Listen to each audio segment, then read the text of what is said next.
आज हम बात करेंगे एक ऐसी बुक की जिसने पब्लिक होते ही करोड़ों कॉपियां बिकी, तहलका मचा दिया। जी हाँ, रिच डैड पुअर डैड, जिनको अपनाकर हर कोई अमीर बन सकता है। अगर आप अमीर बनने की चाहत रखते हैं तो एक भी पॉइंट मिस मत करना। रॉबर्ट कियोसाकी बताते हैं कि उनके 2 डैडी जिन्होंने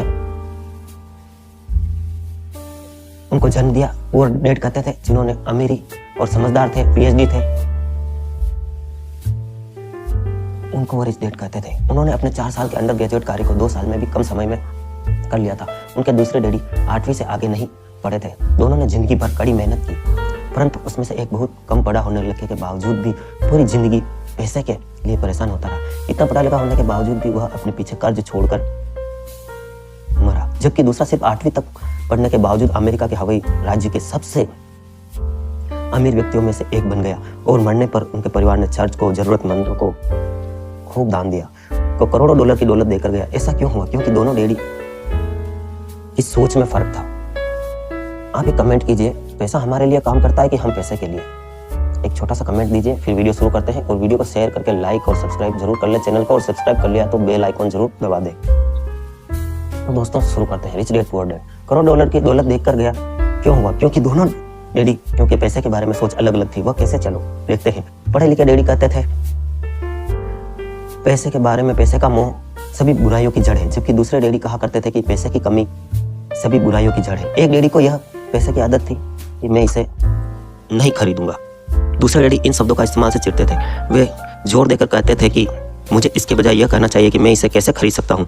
पहला वाक्य नकारात्मक है और दूसरा प्रश्नवाचक। एक में एक बात खत्म हो जाती है, दूसरे में आप सोचने के लिए मजबूर हो जाते हैं। जब हम कहते हैं कि इसे नहीं खरीद सकता तो हमारा दिमाग काम करना बंद कर देता है। इसके बजाय जब यह सवाल पूछते हैं कि हम इसे कैसे खरीद सकते हैं तो हमारा दिमाग काम करने लगता है। मेरे दोनों डैडी की विचारधारा में जमीन आसमान का अंतर था। एक डैडी सिखाते थे मेहनत से पढ़ो ताकि तुम्हें किसी अच्छी कंपनी में नौकरी मिल जाए, जबकि दूसरे डैडी सिखाते थे कि मेहनत से पढ़ो ताकि तुम्हें किसी अच्छी कंपनी को खरीदने का मौका मिल जाए। एक डैडी कहते थे कि मैं इसलिए अमीर नहीं हूँ क्योंकि मुझे बाल बच्चों का पालना पड़ता है। दूसरे डैडी कहते थे मुझे इसलिए अमीर बनना है कि मुझे लोगों को रोजगार देना है और दुनिया में नाम कमाना है। बारे में बात करते हमेशा प्रोत्साहित करते। दूसरे डैडी भोजन करते वक्त पैसे का, बिजनेस की बात नहीं करने देते थे, जबकि रिच डैड पैसे के लेन देन की बातें करते थे। सुरक्षित कदम उठाओ, खतरा मत उठाओ। दूसरे का कहना था खतरों का सामना करना सीखो। एक का मानना था कि घर ही हमारा सबसे बड़ा निवेश और सबसे बड़ी संपत्ति है।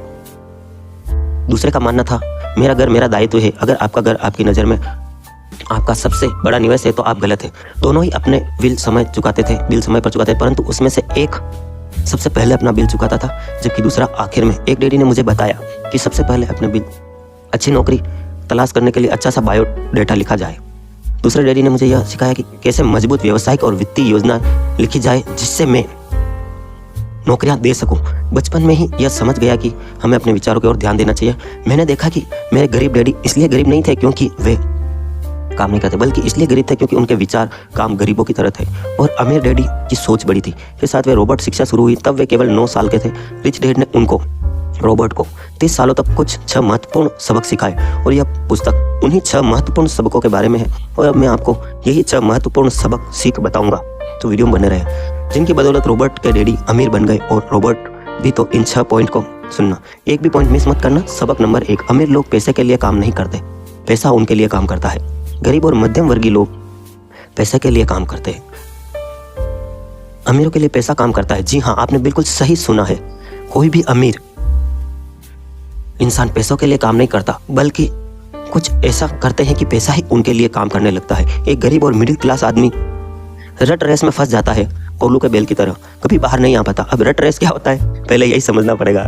रॉबर्ट कहते हैं कि जब भी किसी गरीब आदमी को या किसी मिडिल क्लास आदमी को नौकरी मिलती है तो वह तुरंत अगले महीने अपने लिए कुछ नई नई चीज़ें खरीदने के लिए बेताब हो जाता है।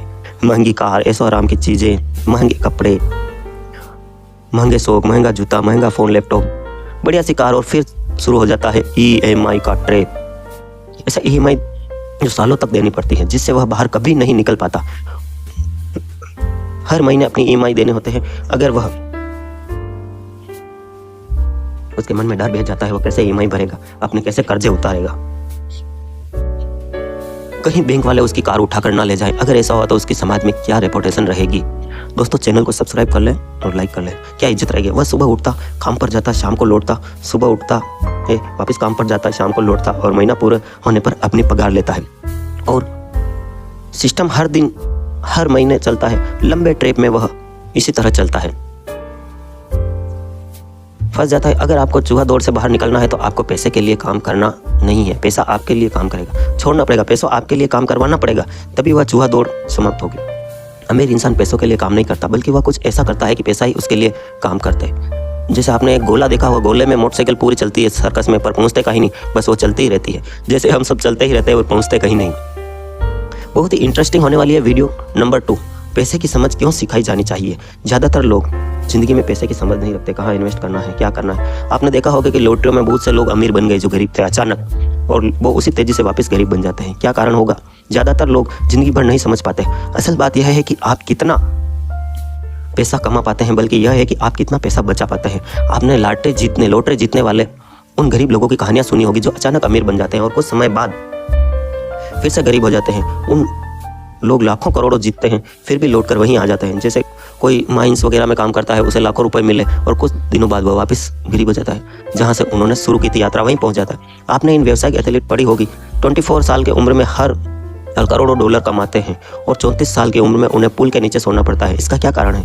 इसका एक ही कारण है कि आपका मैनेजमेंट, आपका माइंडसेट, उनके अंदर पैसे की समझ नहीं थी।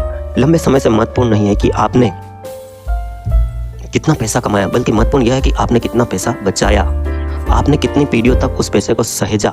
मेरे अमीर डैडी ने मुझसे बचपन में कहा था कि अगर तुम अमीर बनना चाहते हो तो तुम्हारे पास पैसे की समझ होनी चाहिए। पैसे की समझ विकसित करने के लिए आपको संपत्ति और दायित्व का अंतर पता करना होगा। संपत्ति और दायित्व, अगर इन शब्दों के बारे में आप समझते हैं तो कमेंट कीजिए, जानने की जरूरत है। यही पहला और आखिरी नियम है, यही इकलौता नियम है, यही बहुत आसान नियम है।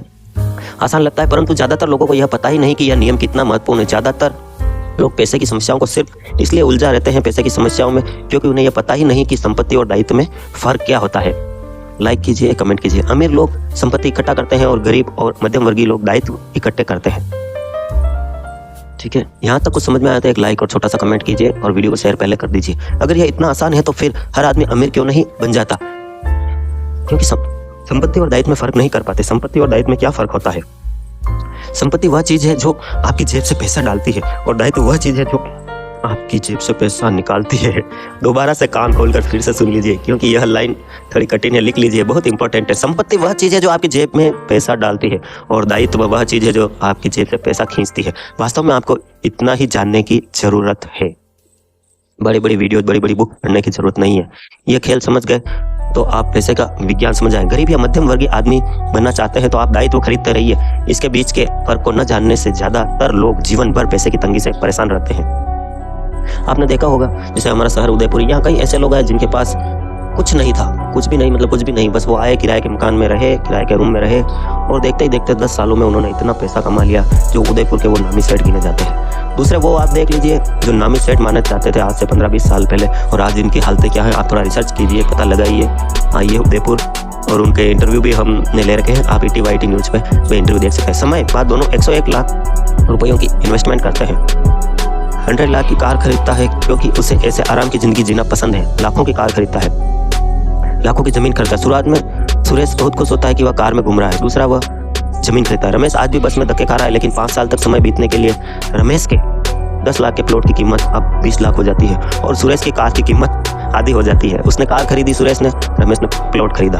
वह प्लॉट को 20 लाख में बेच देता है और एक ऐसी नई प्रॉपर्टी ढूंढता है जहां मालिक अर्जेंट प्रॉपर्टी बेचना चाहता हो।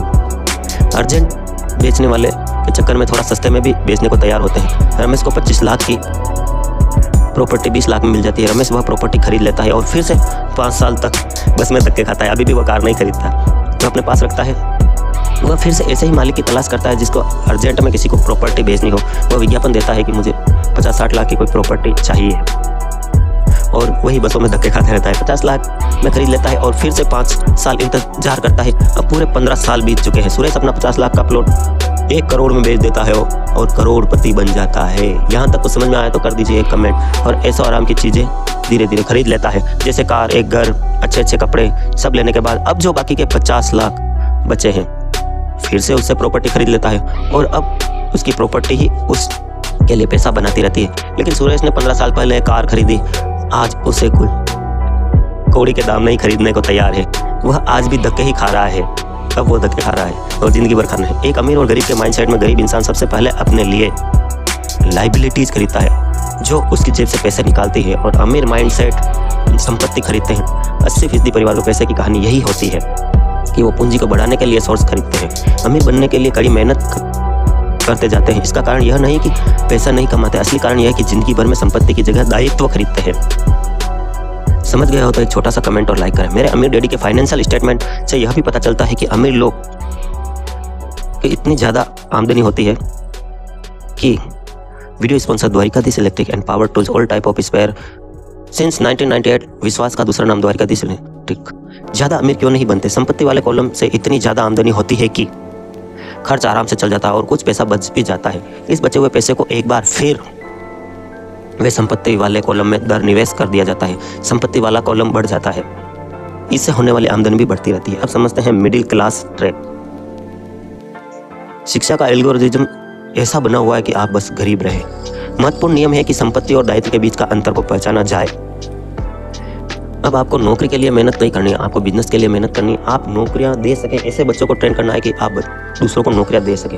आपको नौकरी के लिए बायोडाटा नहीं तैयार करना है, एक परफॉर्मा तैयार करना है कि आप लोगों को कैसे नौकरी देवें। दोस्तों, वीडियो पसंद आ रही है और अगला भाग जाते हैं तो एक छोटा सा कमेंट जरूर करें।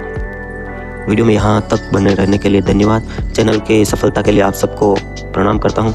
आप सबके भीतर बैठे परमपिता परमेश्वर को कोटि कोटि प्रणाम करता हूँ। आपका दिन शुभ रहे, मंगलमय हो।